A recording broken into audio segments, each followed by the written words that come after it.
오늘 저는 고린도후서 4장 13절로 18절의 말씀을 가지고 날마다 새로워지는 삶이란 제목으로 은혜의 말씀을 나누고자 합니다. 요즘은 성령 그러면 이상하게 생각한 사람이 없어요. 모두가 다 보편적으로 이제는 받아들이고 있는 시대에 살고 있습니다. 요즘 성령의 연령대를 보면은 누가 제일 성령 외과를 찾을까 조사해 보니까 20대하고 50대라고 합니다. 20대가 성형외과를 찾는 이유는 딱 한 가지예요. 유전적으로 타고난 한 부위가 마음에 안 들어서 그것을 고치러 오고요. 50대 성형은 처진 얼굴이나 주름을 펴고 올리기 위해서 온다고 합니다. 그러니까 성형의 이유와 목적은 조금이라 다르지만은 성형의 부위는 다르지만은 성형의 이유와 목적은 하나라, 공통점이 있어요. 그게 뭐예요? 더 이뻐지고 싶어서 그러죠. 남이 예쁘다고 하면 좋고 기분이 좋고 또 내 자신의 달라진 새로운 모습을 보면은 자존감이 회복되고 또 뿐만 아니라 행복을 누린다고 하니 또한 이런 모습이 또 새롭게 우리에게 활력을 줄 수도 있음을 이야기하고 있습니다. 우리 인생이라는 게 외모로 아무리 갖고 간다 할지라도 늙어가는 것은 또 잡을 수 없죠. 그렇잖아요. 사람이 강건하면 70이요 80이라고 하는데요. 아무리 우리가 여러 가지 방법을 동원해서 한다 할지라도 늙어가는 것은 막을 수 없어요. 저도 이제 피부가 좋다고 누가 그러더라고요. 피부가 왜 좋냐고? 관리하니까 좋죠. 관리를 어떻게 하느냐? 촉촉하게 만들면 돼요. 어떻든 간에 이렇게 젊게 만들어도 늙어가는 것은 어쩔 수 없습니다. 그래서 사도 바울은요 고린도후서 4장 16절에 오늘 본문입니다. 이렇게 말합니다. 시작. 그러므로 우리가 낙심하지 아니하노니 우리의 겉사람은 낡아지나 우리의 속사람은 날로 새로워지는도다. 아멘입니다. 그러니까 우리의 늙어가는 또 이 겉사람은 절대적으로 막을 수가 없지만 우리 영의 사람의 속사람은 날로 새롭게 함으로 말미암아 활력 넘치는 삶을 살 수가 있음을 이야기하고 있습니다. 외형은 퇴보되지만 내면은 진보할 수 있다는 것이죠. 겉사람은 퇴화하지만 속사람은 성화되어 갈 수 있다는 것이죠. 따라서 우리는 외적인 퇴보에 우리의 삶을 집중하지 마시고 속사람의 건강과 진보와 성장에 집중하는 저와 여러분 되시기를 예수님의 이름으로 축원합니다. 그래야 날마다 우리가 새로워지는 삶을 살 수가 있는 것입니다. 할렐루야. 자, 그러면 영적으로 날마다 새로워지는 삶을 살게 하는 원동력의 힘이 무엇일까요? 첫째로 믿음으로 사는 삶이 날마다 우리를 새롭게 하는 힘이다라고 이야기를 하고 있어요. 오늘 본문 고린도후서 4장 13절입니다. 시작. 기록된 바 내가 믿었음으로 말하였다 한 것 같이 우리가 같은 믿음의 마음을 가졌으니 우리도 믿었음으로 또한 말하노라 라고 말씀하고 있어요. 믿음으로 우리는 말하고 믿음으로 성장하고 믿음으로 같은 마음을 품는다. 왜 믿음을 강조할까요? 바로 믿음은 신앙의 기초가 되기 때문에 그렇습니다. 할렐루야. 우리가 예수를 나의 구세주로 믿어서 우리가 하나님의 자녀가 되었고요. 우리가 꿈을 가지고 기도하니까 하나님께서 역사함으로 말미암아서 또 믿음의 기도를 응답하셔서 기적을 체험하게 하셨어요. 또 믿음의 기도는 병든 자를 치유한다고 했으니 믿음으로 치료해서 기도한다면 하나님이 역사할 줄로 믿습니다. 또 믿음은 하나님을 기쁘시게 하는 능력이 된다고 말씀을 하고 있는데요. 히브리서 11장 6절입니다. 시작. 믿음이 없이는 하나님을 기쁘시게 하지 못하나니 하나님께 나아가는 자는 반드시 그가 계신 것과 또한 그가 자기를 찾는 자들에게 상 주시는 이심을 믿어야 할지니라. 여러분 믿으시면 아멘. 그렇습니다. 우리가 하나님께 믿음으로 나갈 때 하나님이 기뻐하시고 또 하나님이 믿음 있는 자들을 기뻐하셔서 항상 믿음의 세계로 인도해서 오직 믿음으로 승리하고 믿음으로 날마다 하나님의 은혜를 체험하고 믿음으로 영적인 능력을 가지고 마귀를 제압하고 살 것을 우리에게 권면하고 있는 것을 보게 돼요. 여러분 아무리 우리가 신학 공부를 하고 아무리 신앙생활을 오래 했다 할지라도 주님과의 나와의 믿음의 관계가 형성되지 않으면 구원의 문제가 해결되지 않아요. 종교개혁의 중심에서 일한 마틴 루터 잘 아시죠? 법률을 공부했고요, 신학을 공부해서 사제가 됐어요. 그리고 신학 박사가 되어서 성서학을 가르친 사람이 되었는데 구원의 문제에서 항상 자유롭지 못했어요.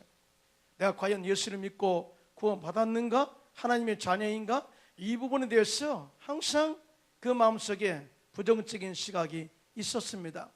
그러니까 예수를 만난 영적인 믿음이 없었다 그 말이죠. 그래서 구원의 문제를 가지고 영적으로 고민하면서 로마서의 말씀을 읽다가 한 말씀이 자기의 마음을 두드렸어요.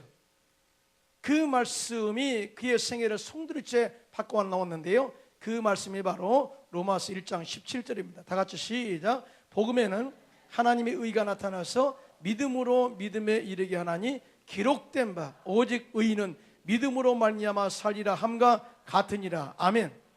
이 말씀을 읽는 순간에 이 말씀이 그의 가슴에 확 파고들면서 이제 믿음에 대해서 다시 생각하게 됩니다. 오직 의인은, 하나님의 자녀는, 구원받은 성도는, 정말 하나님의 자녀로서 거듭난 사람은 오직 믿음으로 말미암아 살리라 라고 하는 이 말씀이 그의 마음을 두드린 거예요. 그 순간에 잃어버렸던 믿음이 회복되게 되고 말씀 중심으로 신앙이 다시 한번 회복되게 되고 또 주님이 주신 믿음의 힘과 능력으로 당시에 타락한 가톨릭에 대해서 복음의 진리를 회복시키는 종교개혁의 선두자로 서서 종교개혁을 일으킨 마틴 루터가 되게 된 것입니다. 할렐루야. 믿음이 회복돼야 구원의 확신이 다가오게 되고 믿음이 회복돼야 능력이 나타나게 되고 믿음이 회복돼야만이 영적인 새 힘을 얻게 된다는 것이죠. 할렐루야. 신앙이 에너지가 탈진되고 또 성령의 능력이 나타나지 않는 이유가 뭔지 아십니까? 믿음이 식었기 때문이에요. 믿음이 작동하지 않으면 그때부터 육의 생각이 강하게 일어나게 되고 육의 말이 나오게 되고 또 뿐만 아니라 믿음의 눈은 희미해져서 믿음을 버려 또한 믿음을 떠나도록 항상 마귀가 조장하는 그런 환경 가운데 노출되게 되는 것입니다. 그래서 오늘날처럼 믿음이 강조되고 요구되는 시대는 없어요. 저 사람은 참 믿음이 좋은 것 같은데, 저 사람은 정말 어떤 환경에서도 흔들리지 않을 믿음 같은데 환경적 어려움이 다가오고 또 고난이 다가오고 또 사업이 어려움이 다가올 때에 원망하고 불평하고 부정적으로 생각하고 믿음을 포기하는 것처럼 행동하고 말하는 사람들을 보게 되면은요, 목회자로서 안타까울 때가 너무나 많이 있어요. 그러나 하나님은 절대 이럴 때 할지라도 어떤 때다 할지라도 재정적 어려움이 다가올지라도 가정적 어려움이 다가올지라도 사업의 어려움이 다가오고 관계의 어려움이 다가올지라도 믿음이 흔들릴 때라도 십자가에서 마귀를 멸하신 주님 바라보고 믿음 안에서 당당하게 서 이겨나가기를 예수님의 이름으로 축원합니다. 이것이 주께서 우리에게 믿음의 능력을 주신 이유에 또 뿐만 아니라 우리가 믿음으로 기도할 때 하나님께서 함께 하셔서 우리의 모든 기도를 응답하시고 함께 우리를 도와준다는 것을 절대 믿게 되시기를 주님의 이름으로 축원합니다. 히브리서 10장 38절 39절입니다. 시작. 오직 나의 의인은 믿음으로 말미암아 살리라. 또한 뒤로 물러가면 내 마음이 저를 기뻐하지 아니하리라 하셨느니라. 우리는 뒤로 물러가 침륜에 빠질 자가 아니요 오직 영혼을 구원함에 이르는 믿음을 가진 자니라. 아멘.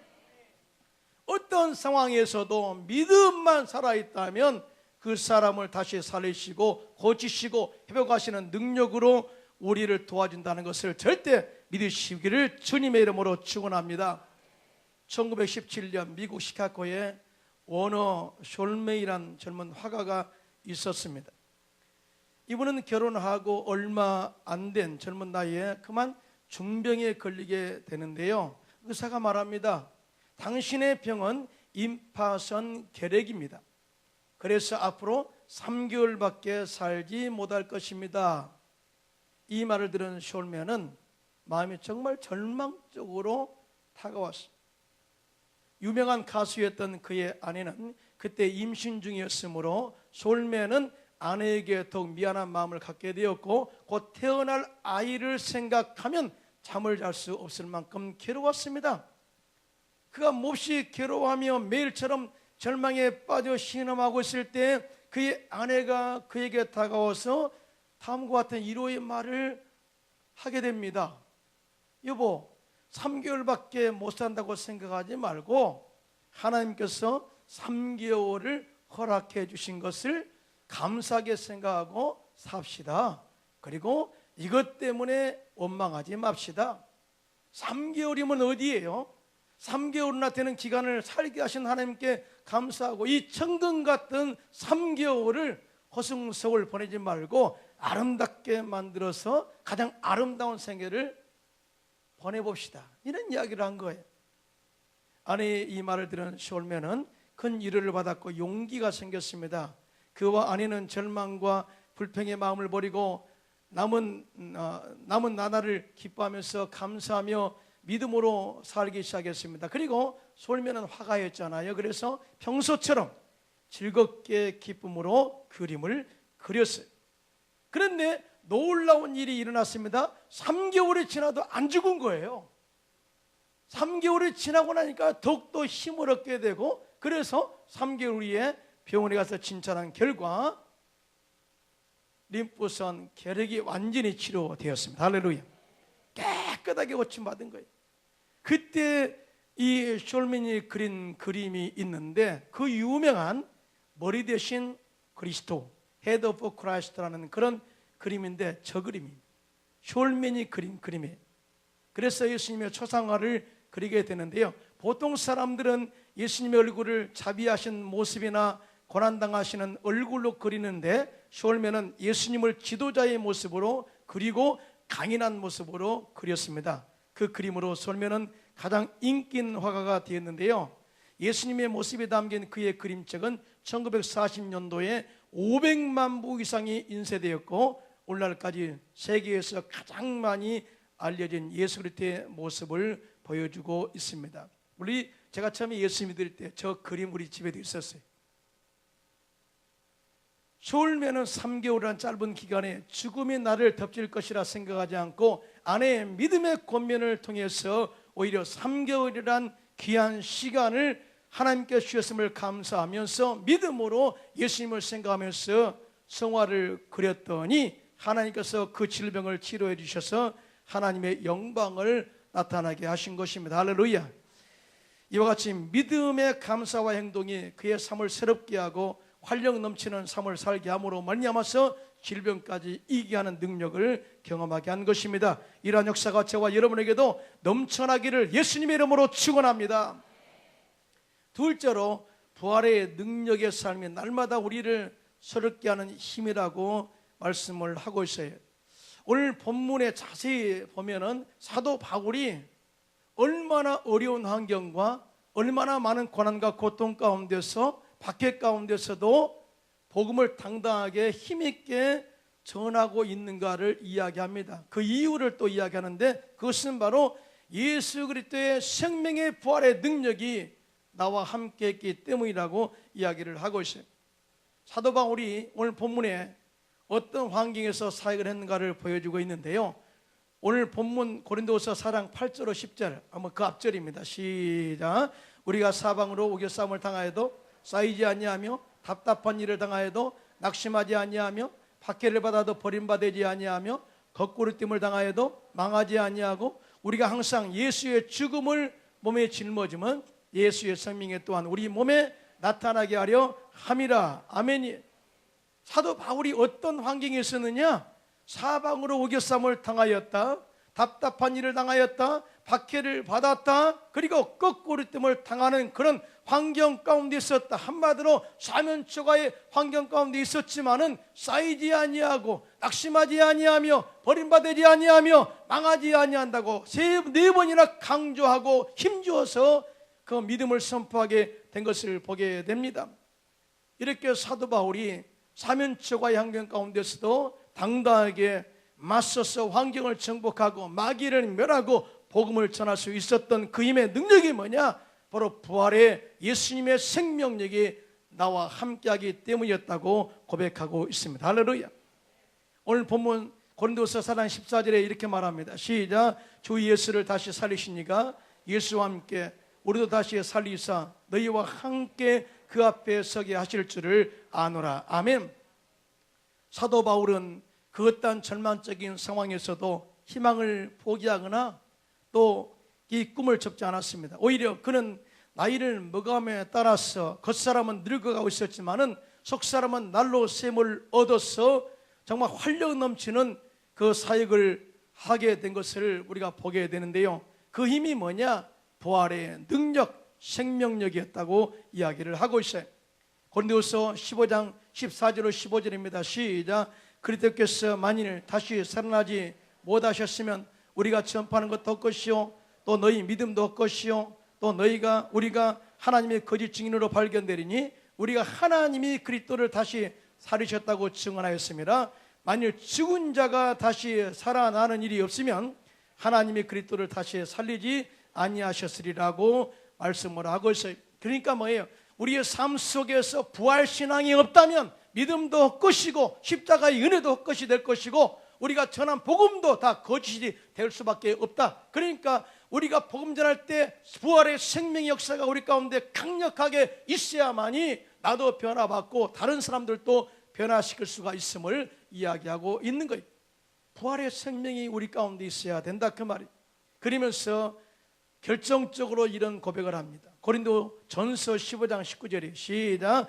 만일 그리스도 안에서 우리가 바라는 것이 다만 이 세상의 삶뿐이면 모든 사람 가운데 우리가 더욱 불쌍한 자일이라고 말씀을 하고 있어요.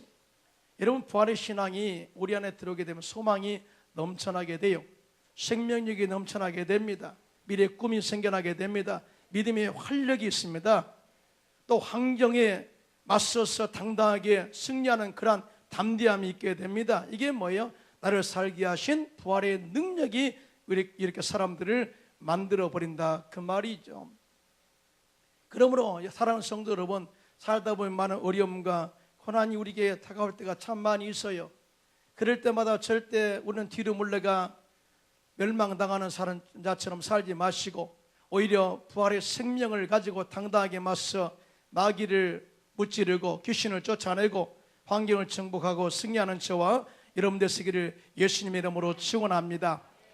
오늘 가끔 우리 성도들을 만나보면 다 힘있게 살지만 가끔 어떤 분들은 힘들어 못 살겠다, 또 너무나 많이 어렵다, 물질의 어려움 때문에 못 살겠다, 또 많이 관계에서 어려워서 못 살겠다, 이렇게 원망하고 불평하는 사람들이 많이 있어요. 그런데 제가 사도 바울의 생애를 한번 제가 소개해 보면 우리는 사도 바울의 고난과 어려움에는 축에도 못 껴요. 사실 사도 바울의 삶은요, 고난의 고난, 어려움의 어려움, 박해의 박해, 많은 환경적 어려움의 연속이었어요. 첫째로 사도 바울은 어떤 고난을 받았느냐?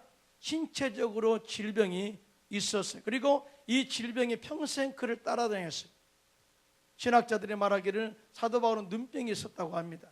그래서 눈이 치료받는 것을 간절히 기도했는데도 치료받지 못했어요. 이것이 가시가 되어서 얼마나 자신을 괴롭혔는지 모릅니다. 다른 사람은 치료하고 죽은 자도 살렸던 위대한 사도 바울이 질병을 가지고 다니면 되겠어요? 안 된다고 생각했죠. 그래서 이 가시를 제거해달라고 간절하게 3번이나 기도했지만은 하나님은 그 가시를 제거해 주지 아니하시고 오히려 그 고난의 고통의 가시를 짊어지고 살도록 하시면서 내 은혜가 내게 족하도다 이렇게 말한 거거든요. 하나님 치료해 줄 것이지 왜 이렇게 이 가시를 달고 다니면서 사역하게 하십니까? 사도 바울이 깨달았죠. 나를 겸손하게 하사 하나님의 은혜를 잊지 말라는 하나님의 사인으로 받은 겁니다. 그러니까 뭐예요? 계속해서 질병을 달고 다니면서 복음 전했다 그 말이죠. 뿐만 아니라 사도 바울의 선교사에게는 많은 박해와 환경적인 위협과 고난이 따라다녔어요. 고린도후서 11장 26절 27절입니다. 시작. 여러 번 여행하면서 강의 위험과 강도 위험과 동족 위험과 이방인의 위험과 신의 위험과 광야의 위험과 바다의 위험과 거짓 형제 중에 위험을 당하고 또 수고함이 애쓰고 여러 번 자지 못하고 줄이며 목마르고 여러 번 굶고 춥고 헐벗었노라. 할렐루야. 옛날에 동구권 선교를 한 사람들의 이야기를 들어보면 국경을 지날 때 성경책을 가지고 가잖아요. 하나님께 기도합니다. 하나님, 이 성경책을 발견하지 않게 해주시옵소서. 그리고 기도하고 가면 희한하게 성경책을 보더라도 관심을 안 둔대요. 이런 역사들을 많이 경험한 간증을 하거든요. 근데 사도 바울은 아무리 기도해도 가는 곳마다 항상 방해가 있었어요. 그 사역을 막는 그런 박해가 있었습니다. 많은 절망과 고난이 있었습니다. 이렇게 엄청난 환경적 위협 가운데서도 그가 당당하게 할 수 있었던 것은 뭐냐? 부활신앙이. 한 번은 사도 바울이 너무나 매를 맞아서 죽었는 줄 알고 성문 밖에 쓰레기장에 버렸습니다. 그런데 그가 그 순간에 천국 삼층층을 경험하게 됩니다. 그리고 말하기를, 고린도후서 5장 8절입니다. 시작. 우리가 담대하여, 다시 시작. 우리가 담대하여 원하는 바는 차라리 몸을 떠나 주와 함께 있는 그것이라. 뭐예요? 내가 빨리 죽어서 천국에 가는 것이 원하는 바지만, 그러나 하나님께서 나를 다시 보내신 것은 내 복음을 전파로 인해서 수많은 영혼들이 더 돌아올 것을 기대하는 열매 때문이라고 이야기를 하고 있습니다. 사도 바울은 이렇게 죽음 가운데, 위협 가운데서도 날마다 뒤로 물러가지 않고 당당하게 맞서 복음을 전할 수 있는 힘과 능력이 뭐예요? 그 안에 부활신앙, 예수의 생명이 있었기 때문이라고 고백하고 있어요. 또 뿐만 아니라 사도 바울은 남들보다 훨씬 더 많이 수고를 했어요.